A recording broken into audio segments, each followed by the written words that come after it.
وعلى آله وصحبه أجمعين. أما بعد أعوذ بالله من الشيطان الرجيم. بسم الله الرحمن الرحيم. ولكن لا تحبون الناصحين. പ്രിയമുള്ള സഹോദരങ്ങളെ, നാം ഇന്നിവിടെ ചർച്ച ചെയ്യുന്നത് വളരെ ഗൗരവമായ ഒരു വിഷയമാണ്. അല്ലാഹു ഖുർആനിൽ അറിയിച്ചതുപോലെ മനുഷ്യർ നസീഹത്ത് കേൾക്കുന്നതിൽ നസീഹത്ത് പറയുന്നവരോട് സ്നേഹം കാണിക്കുന്നില്ല എന്നതാണ്. നമ്മൾ അവരെ എതിർക്കുകയാണെന്നുള്ള ഒരു ഭാവമാണ് മനുഷ്യർക്കുണ്ടാവുക. ഒരു സമൂഹത്തിൽ നടക്കുന്ന ഒരു തെറ്റ് ചൂണ്ടിക്കാണിക്കപ്പെടുമ്പോൾ എപ്പോഴും എല്ലാ കാലത്തും സമൂഹം അങ്ങനെയുള്ള ആളുകളെ എതിർക്കുകയാണ് ചെയ്തിട്ടുള്ളത്. ഇത് സാധാരണ മനുഷ്യ സ്വഭാവം തന്നെയാണ്. നമ്മുടെ മുമ്പിൽ ഇരിക്കുന്ന വിഷയം ഇസ്ലാമിലെ കലണ്ടർ എന്നതാണ്. ദീനുൽ ഇസ്ലാം പരിപൂർണമായതാണ് എന്ന് നമുക്ക് എല്ലാവർക്കും അറിയാം. ആർക്കും അതിൽ സംശയമൊന്നുമില്ല. നമുക്ക് മറ്റുള്ളവരിൽ നിന്ന് കടം വാങ്ങി കാര്യങ്ങൾ ചെയ്യാൻ ഒരു കാര്യവുമില്ല. മറ്റുള്ളവർക്ക് വഴി കാണിച്ചു കൊടുക്കാൻ വേണ്ടിയുള്ള ഒരു സമൂഹമായിട്ടാണ് അല്ലാഹു ഖുർആനിൽ തന്നെ മുഅ്മിനീങ്ങളെ പറ്റി, മുസ്ലിമീങ്ങളെ പറ്റി പറഞ്ഞിട്ടുള്ളത്. അതുകൊണ്ട് ഇസ്ലാമിന്റെ കലണ്ടർ ഇന്ന് ലോകത്തുണ്ടോ എന്ന് പരിശോധിച്ച് നോക്കിയാൽ അത് ശരിയായി പാലിക്കപ്പെടുന്നില്ല എന്നതാണ് നാം അറിയുന്നത്. എനിക്ക് ഈ വിഷയത്തിൽ ആദ്യമായിട്ട് ബോധമുണ്ടായത് ലക്ഷദ്വീപിൽ നടന്ന ഒരു സംഭവത്തിൽ നിന്നാണ്. ലക്ഷദ്വീപ് സമൂഹത്തെ ഭരിക്കാനായി നേരിട്ട് ഡൽഹിയിൽ നിന്ന് ഏറ്റെടുക്കുകയും അവിടത്തേക്ക് ഒരു അഡ്മിനിസ്ട്രേറ്ററെ നിയമിക്കുകയും ചെയ്യുകയുണ്ടായി. അത് 1956 അതിനു മുമ്പായി ലക്ഷദ്വീപുകാർക്ക് കരയിൽ വരാൻ പായ്ക്കപ്പലല്ലാതെ വേറെ മാർഗങ്ങൾ ഉണ്ടായിരുന്നില്ല. ഇവിടെ കരയിൽ നടക്കുന്ന വിവരങ്ങളൊന്നും ലക്ഷദ്വീപിൽ എത്തുകയില്ല. അങ്ങനെ ഒറ്റപ്പെട്ട് ജീവിക്കുകയായിരുന്നു അവർ. ഈ സെൻട്രൽ ഗവൺമെന്റ് ഏറ്റെടുത്തതിന് ശേഷം കപ്പലുകൾ വരികയും അങ്ങോട്ടും ഇങ്ങോട്ടുമുള്ള യാത്രകൾ അധികരിക്കുകയും ചെയ്തു. അങ്ങനെ 1965 ഞാൻ ഈ പറഞ്ഞ സംഭവങ്ങൾ. ലക്ഷദ്വീപ് അഡ്മിനിസ്ട്രേറ്റർ കോഴിക്കോട് നിന്ന് പുറപ്പെടുന്നത് ഈദുൽ ഫിത്തർ ആഘോഷിച്ചതിന് ശേഷമാണ്. അദ്ദേഹവും സംഘവും ലക്ഷദ്വീപിൽ എത്തിയപ്പോൾ പിറ്റേ ദിവസം അവിടെ പെരുന്നാളായിരുന്നു. കപ്പലിൽ നിന്ന് അവർക്ക് ഇറങ്ങണമെങ്കിൽ കരയിൽ നിന്ന് ബോട്ട് പോയി അവരെ ഇറക്കണം. അപ്പോൾ ആരും പോകാത്തത് കൊണ്ട് അവിടെ ഒന്നും ചെയ്യാൻ അദ്ദേഹത്തിന് സാധിച്ചില്ല. പിന്നെ അദ്ദേഹം മിനിക്കോയ്, എൻ്റെ ദ്വീപായ മിനിക്കോയ് ദ്വീപിലേക്കാണ് കപ്പൽ തിരിച്ചത്. മിനിക്കോയിൽ പോയപ്പോൾ പിറ്റേ ദിവസവും അവിടെ പെരുന്നാളാണ്. ഇങ്ങനെ 3 ദിവസം, കോഴിക്കോട് ഒരു ദിവസം, ലക്ഷദ്വീപിലെ ഒരു ദ്വീപിൽ വേറൊരു ദിവസം, 3ാമത്തെ ദിവസം മിനിക്കോയിൽ പെരുന്നാൾ. ഈ അവസ്ഥയാണ് ഉണ്ടായിരുന്നത്. അവിടെ എന്തോ ഒരു അനിഷ്ട സംഭവം നടക്കുകയും കുറെ ആളുകളെ അറസ്റ്റ് ചെയ്യുകയും ചെയ്തു. അപ്പോഴാണ് ഞാൻ ചിന്തിക്കുന്നത്, എന്താണ് 3 പെരുന്നാളിന് ശരിയാണോ? എന്തതിനെപ്പറ്റി ഞാൻ 65 മുതൽ പഠിക്കുകയായിരുന്നു. കുറേ സ്ഥലങ്ങൾക്ക് കത്തുകൾ എഴുതുകയും കുറെ പണ്ഡിതന്മാരെ കാണുകയും പഠിക്കുകയും ഒക്കെ ചെയ്തപ്പോൾ അത് അങ്ങനെയല്ല. അത് ഈ പെരുന്നാൾ നോമ്പൊക്കെ വരുന്നത് ഒരു കള്ളം കിടന്നത് മാതിരിയല്ല. അത് മുൻകൂട്ടി തന്നെ അറിയാൻ പറ്റും. അതാണ് അതിന്റെ വ്യവസ്ഥ എന്ന് എനിക്ക് മനസ്സിലായി. അപ്പോൾ ഈ വിഷയത്തെ പറ്റി മുമ്പ് തന്നെ കുറെ ഗവേഷണങ്ങൾ നടത്തിയിട്ടുണ്ട്.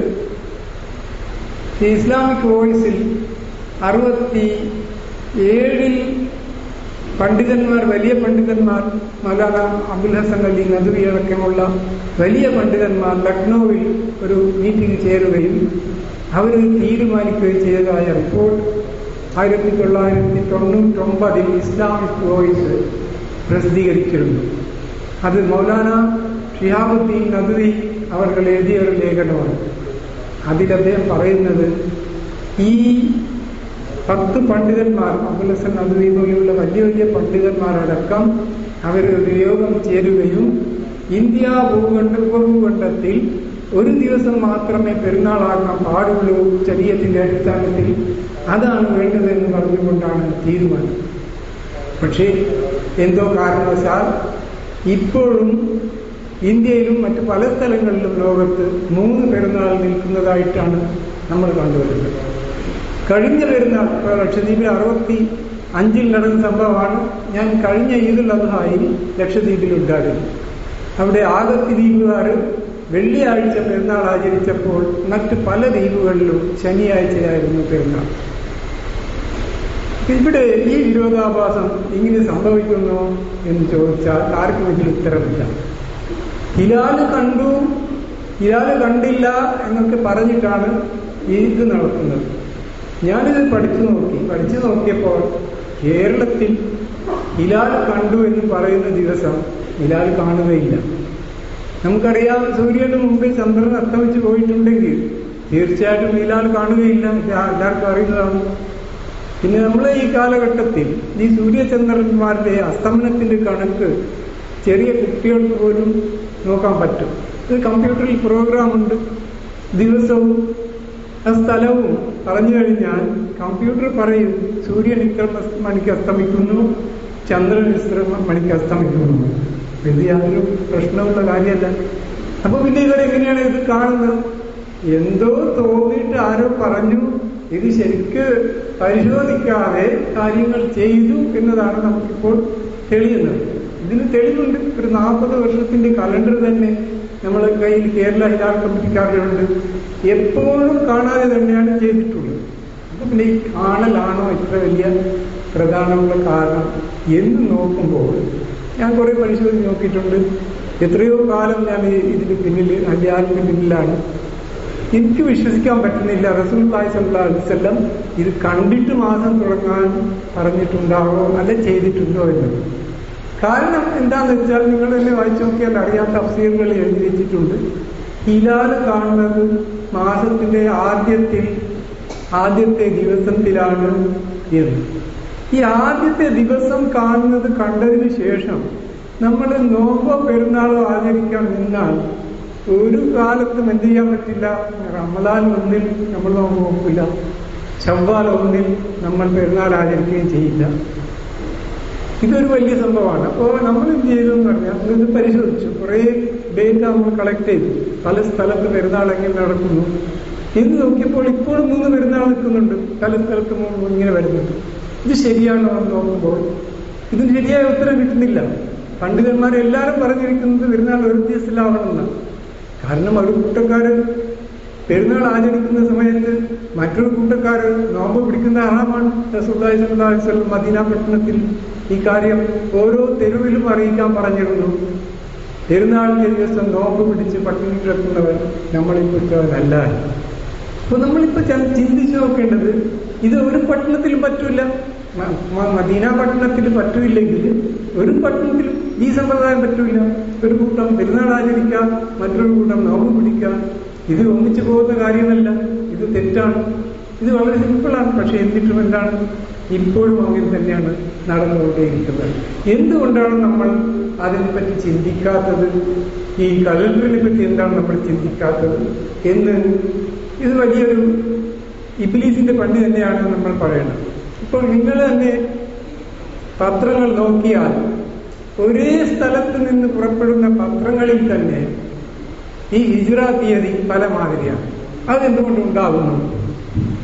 അപ്പോൾ നമുക്ക് മനസ്സിലാവുന്നത് എന്തോ മുസ്ലിമീങ്ങളെ കളിയാക്കാൻ വേണ്ടി എന്തോ ഒരു പ്രവർത്തനം ഇബ്ലീസിന്റെ അടിത്തറയിൽ നടക്കുന്നുണ്ട് എന്നാണ്. ഇപ്പൊ നമ്മൾ നെറ്റിൽ നോക്കിയാൽ സൗദി അറേബ്യയിൽ പ്രസിദ്ധീകരിക്കുന്ന പത്രങ്ങളുണ്ട്. അവിടെ ഈ പ്രിന്റ് ചെയ്ത് പബ്ലിഷ് ചെയ്യുന്ന പത്രങ്ങളും ഇന്റർനെറ്റിലുള്ള പത്രങ്ങളിലുമുള്ള തീയതി നോക്കിയാൽ 2 തീയതി കാണുന്നുണ്ട്. ഇതെങ്ങനെ സംഭവിക്കും? ആരും ഇതിനെപ്പറ്റി ബോധവാന്മാരല്ല.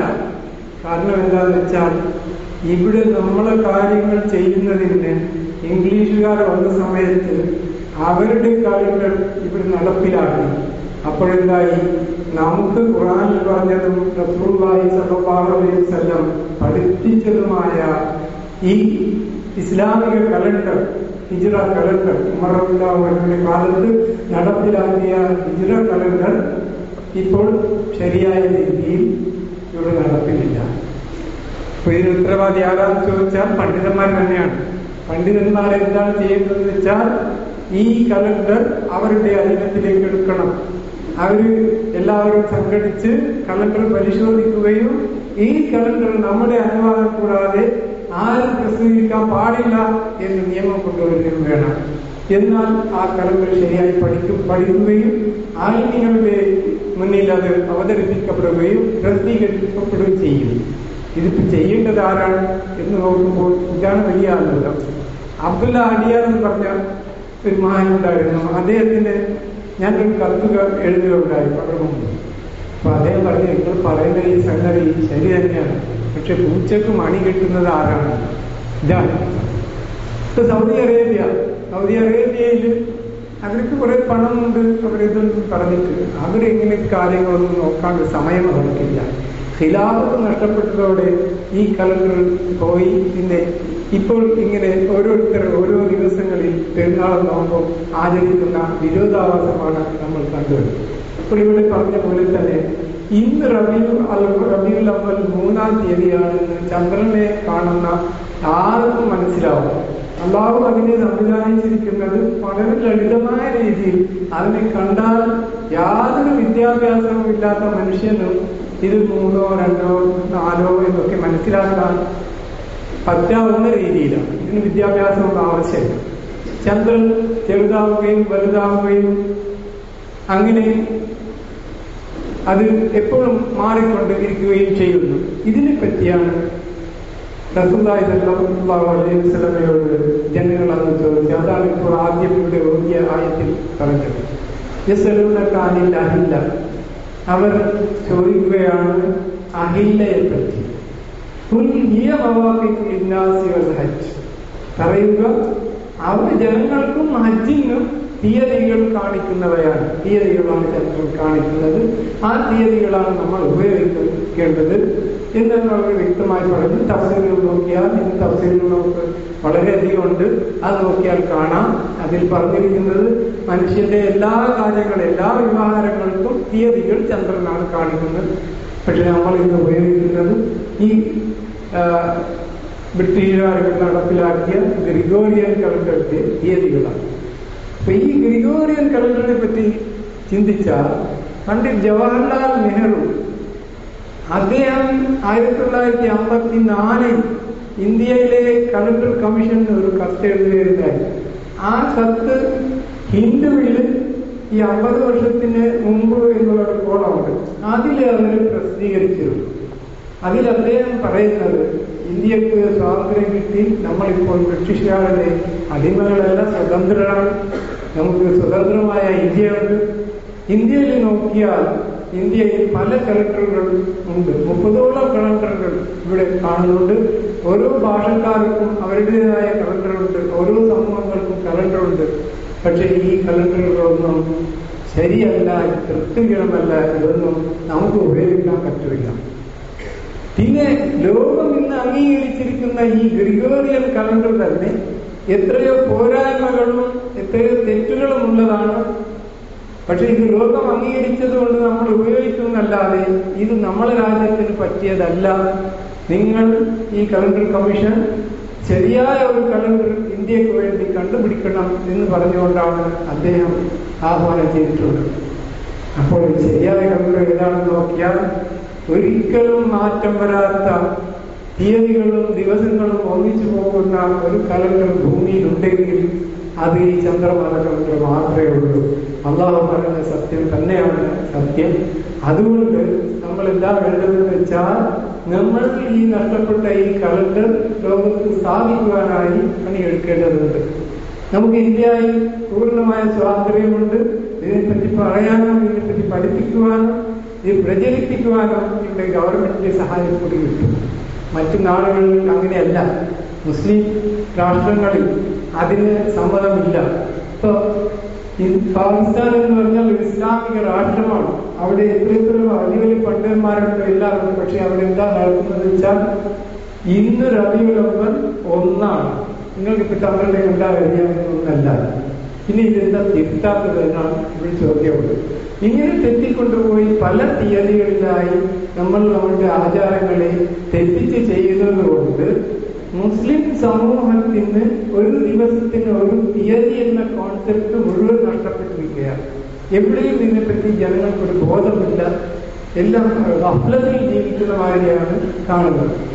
അപ്പോൾ ഇത് എങ്ങനെ ഉണ്ടാകുന്ന വെച്ചാൽ നമുക്ക് ഈ ദിവസം മനസ്സിലാകാത്തത് എന്താണെന്ന് വെച്ചാൽ നമ്മുടെ ശരീരത്തിലെ എല്ലാ കാര്യങ്ങളും വളരെ തെളിവായി ഉണ്ടെങ്കിലും സയൻസിന്റെ എല്ലാ ഭാഗങ്ങളും ഉണ്ടെങ്കിലും നമുക്ക് എന്തുകൊണ്ടാണ് മനസ്സിലാകാത്തതെന്ന് ചോദിച്ചാൽ അറിവില്ലാതെ തന്നെയാണ്. നമ്മൾ എന്താ ചെയ്യുന്നത് വെച്ചാൽ സ്കൂളുകളിൽ പഠിക്കുന്നു, അവിടെ ദീനില്ല, മദ്രസയിൽ പഠിക്കുന്നു, അവിടെ വേണമെന്ന് പഠിക്കുന്നു. ഇങ്ങനെ നമ്മള് മുസ്ലിം കുട്ടികൾക്ക് എല്ലാ സ്ഥലത്തും ഇങ്ങനെയുള്ള ഒരു തെറ്റിദ്ധാരണകളുണ്ട്. അവർക്ക് എന്താ എടുക്കേണ്ടതെന്ന് മനസ്സിലാവുന്നില്ല.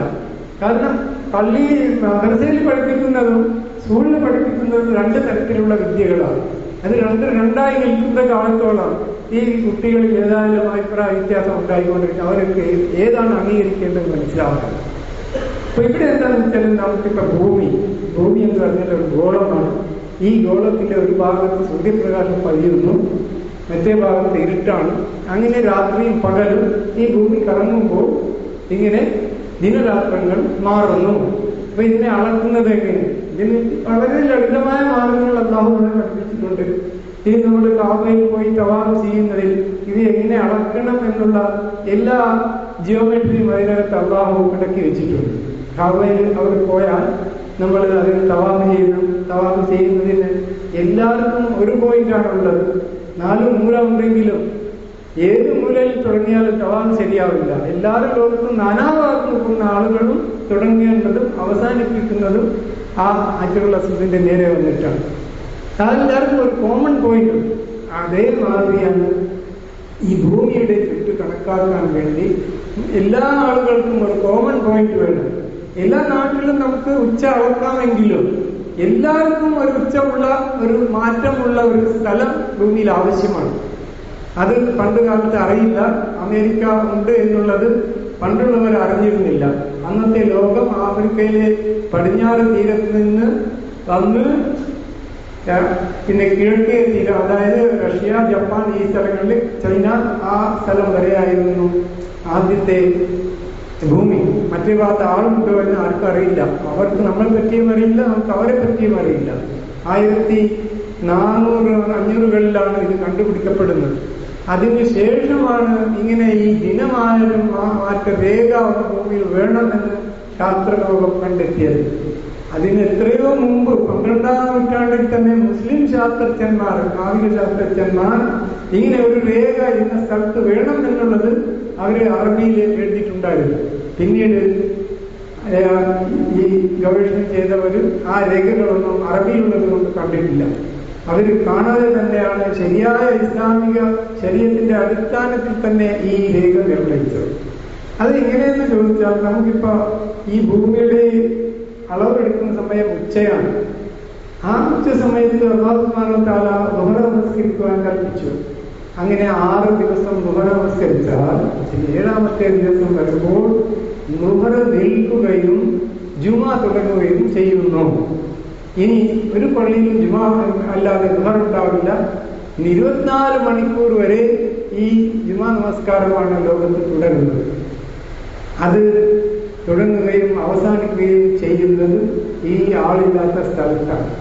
അത് ശാന്തസമുദ്രത്തിന്റെ നടുവിലാണ് ഇത് നടക്കുന്നത്. പക്ഷേ ഇതുവരെ മുസ്ലിം ലോകം ഈ രേഖയെ പറ്റി മനസ്സിലാക്കിയിട്ടില്ല. എന്നാൽ നമ്മുടെ ഗ്രന്ഥങ്ങൾ പരിശോധിച്ചാൽ ഇമാം ഷാഫി റഹ്മത്തുള്ളാഹി അലൈഹിയുടെ പരാമർശങ്ങൾ കാണാം. പട്ടണം എത്ര വലുതായാലും അവിടെ ജുമാ പാടില്ല. അങ്ങനെയുള്ള സ്ഥലത്ത് ആളില്ലാത്ത സ്ഥലം ഉണ്ടാവുകയും ആൾ താമസിക്കാൻ പറ്റാത്ത, അതായത് കടൽ ഉണ്ടാവുകയും അതിന്റെ ഇടയിലുള്ള ദൂരം കസർ ചെയ്യാവുന്ന യാത്രാ ദൂരവും നിർബന്ധമാണെന്ന് അദ്ദേഹം എഴുതി വെച്ചിട്ടുണ്ട്. പിന്നെയും പറഞ്ഞിരിക്കുന്നത് പടിഞ്ഞാറുകാരന്റെ നിയമം കിഴക്കുകാരന് ബാധകമാവില്ല. അത് ഈ സ്ഥലത്തെ പറ്റിയാണ്. അതായത് കിഴക്കിനും പടിഞ്ഞാറിനും ഭൂമിയിൽ ഒരു അതിർത്തിയുണ്ട്. ആ അതിർത്തിയിൽ രണ്ടു ഭാഗത്തുള്ളവർക്ക് രണ്ട് വ്യത്യസ്ത ദിവസങ്ങളാണ്. ഒരു ദിവസം ഒരു വിഭാഗം ജുമാ നമസ്കരിക്കുമ്പോൾ മറ്റേ വിഭാഗം വ്യാഴത്തിലാണ്. ഇവര് നമസ്കരിച്ച് പിന്നെ ഭൂമി കറങ്ങി വന്നാൽ, ആ സമയം വന്നാൽ മാത്രമേ അവർക്ക് ജുമാ വരുന്നുള്ളൂ. ഈ അവിടെ ദ്വീപുകളാണുള്ളത്. അതിൻ്റെ ഇടയിൽ ദ്വീപുകൾ എന്ന് പറയുമ്പോൾ ഫിജി ദ്വീപുണ്ട്, മറ്റേ ഭാഗത്ത് വേറെ സമോവ ഇങ്ങനെ പറഞ്ഞ ദ്വീപുകളുണ്ട്. ഈ സമോവ ദ്വീപിൽ വ്യാഴാഴ്ച ളുഹർ അവസാനിക്കുമ്പോൾ ഇവിടെ ഫിജി ദ്വീപിൽ ജുമാ തുടങ്ങുകയാണ്. ആ സമയത്ത് സമയം ഏതാണ്ട് രണ്ടുപേർക്കും ഒരു സമയം തന്നെയാണ്. ഏതാണ്ട് മിനിറ്റുകളുടെ വ്യത്യാസം മാത്രമേ ഉണ്ടാവുള്ളൂ. ഇപ്പോ ഫിജിയിലുള്ളവർക്ക് നിങ്ങളിപ്പോൾ ജുമാ നമസ്കരിക്കണം എന്ന് സമൂഹയിലുള്ളവരോട് പറയാൻ പറ്റില്ല. കാരണം അവിടുത്തെ നിയമം വേറെയാണ്. അതാണ് ഈ ഇമാം ഷാഫി റഹ്മത്തുള്ളാഹി അലൈഹി ഇതൊന്നും അറിയാത്ത കാലഘട്ടത്തിൽ ഇതിന്റെ വിധി എഴുതി വെച്ചിരിക്കുന്നത്. പടിഞ്ഞാറുകാരുടെ നിയമം കിഴക്കുകാർക്ക് ബാധകമല്ല. ഇത് ലക്ഷദ്വീപുകാരും ഈ കേരളക്കാരും തമ്മിലുള്ള വ്യത്യാസമല്ല. ലക്ഷദ്വീപുകാർ കേരളക്കാരുടെ പടിഞ്ഞാറ് ഭാഗത്താണ് താമസിക്കുന്നത് എന്നതുകൊണ്ട് ലക്ഷദ്വീപുകാരും കേരളക്കാരും പടിഞ്ഞാറുകാരും കിഴക്കുകാരും അല്ല.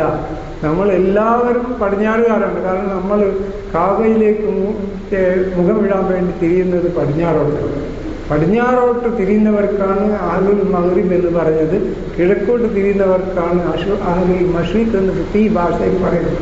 ഇതൊന്നും മനസ്സിലാക്കാതെ നമ്മള് അതിനൊന്നും അർത്ഥമില്ല എന്ന് ചിലർ വിചാരിച്ച് അങ്ങനെ ഈ വിഷയം ചർച്ച ചെയ്യപ്പെടാതെ ഇനിയും നിൽക്കുകയാണ് ചെയ്യുന്നത്. നമ്മളിപ്പോ പരിശോധിക്കുന്ന പുസ്തകങ്ങളിൽ അമേരിക്ക ഇല്ലാത്ത കാലഘട്ടത്തിൽ എഴുതിയ കിതാബുകളാണ് നമുക്കുള്ളത്.